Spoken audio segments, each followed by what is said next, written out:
विरोधकांवर केली आहे।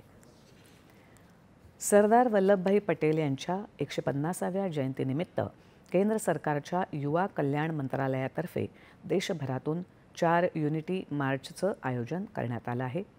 यामधून एक युनिटी मार्च नागपूर शहर ते गुजरातच्या आनंद नगरपर्यंत जाणार असून या युनिटी मार्चला भारतीय बॅडमिंटनपटू मालविका हिनं झेंडा दाखवून रवाना केलं। नागपुरातील घाट रोड इथल्या वल्लभभाई पटेल यांच्या पूर्णाकृती पुतळ्याला पुष्पहार अर्पण करून अभिवादन करण्यात आलं। यावेळेला झालेल्या सभेत खेळाडू मुलींचा सत्कार करण्यात आला। नागपुरातून निघालेल्या नर्मदा प्रवाह यात्रेत ओदिशा, तेलंगणा, पुडुचेरी, छत्तीसगड आणि मध्य प्रदेशमधले 400 प्रतिनिधी सहभागी झाले आहेत। देशभरात एकता आणि अखंडतेचा संदेश देण्याचा या कार्यक्रमाचा उद्देश आहे।